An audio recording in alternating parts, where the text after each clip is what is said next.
দর্শক, এই মুহূর্তে বাজার দর জানাতে যেতে চাই রাজধানীর শান্তিনগর বাজারে। সেখানে রয়েছেন সহকর্মী মইনুল হাসান, আমরা যাচ্ছি তার কাছে। মইনুল,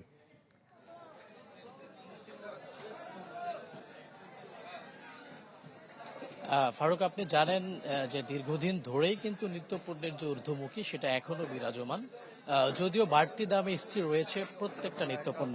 আমি যদি আপনাকে বলতে চাই, এখন কিন্তু আপনি জানেন গত এই নভেম্বর মাসের শুরুতেই শীতকালীন যে সবজি যেগুলো সেগুলো কিন্তু বাজারে আসতে শুরু করেছে, এবং শীতকালীন সবজি আসার পরও বাজারে যে এই সবজির দাম কমার কথা সেই জায়গায় কিন্তু কোনো ধরনের স্বস্তি মেলেনি। এখনো একটা ফুলকপি কিনতে গুনতে হচ্ছে 60 টাকা, বাঁধাকপির ক্ষেত্রেও 60 টাকা, লাউ 60 থেকে 70, বেগুন যে গোল বেগুন সেটা 140 টাকা কেজি, এবং লম্বা বেগুনটা গুনতে হচ্ছে 80 টাকা, করলা 100 টাকা, শিম 100 টাকা।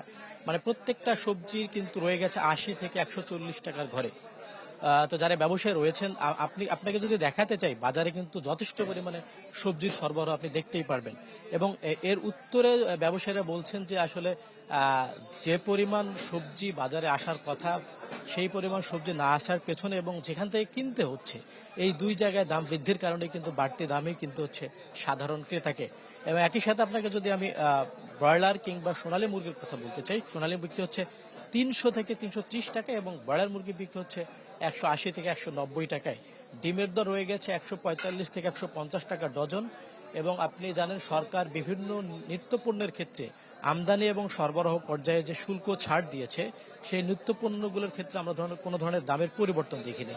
এখনো চিনি বিক্রি হচ্ছে 130 টাকায়, সয়াবিন তেল যেটা সেটা বিক্রি হচ্ছে 167 টাকা কেজিতে, এবং খোলা সয়াবিন কিন্তু গত 2 মাস আগে যে খোলা সয়াবিন 145 টাকায় বিক্রি হতো, সেই খোলা সয়াবিন তেল কিন্তু এখন বিক্রি হচ্ছে 155 থেকে 160 টাকায়। একই সাথে পাম অয়েলের দরও কিন্তু বৃদ্ধি পেয়েছে, পাম অয়েল বিক্রি হচ্ছে 155 থেকে 160। তো সব মিলিয়ে সরকার যখন নিত্যপণ্যের দাম নিয়ন্ত্রণে বিভিন্ন সরবরাহ এবং শুল্ক ছাড়ের মতো সিদ্ধান্ত নিচ্ছে, তখনও কিন্তু কোনো ধরনের স্বস্তি মিলছে না। এবং একই সাথে আমরা জানি যে গত মাসেও কিন্তু খাদ্য মূল্যস্ফীতি এবং সার্বিক মূল্যস্ফীতি কিন্তু কিছুটা বেড়েছে। ফারুক, মইনুল, আপনাকে অসংখ্য ধন্যবাদ। দর্শক, শান্তিনগর বাজার থেকে বাজার দর জানাচ্ছিলেন সহকর্মী মইনুল হাসান।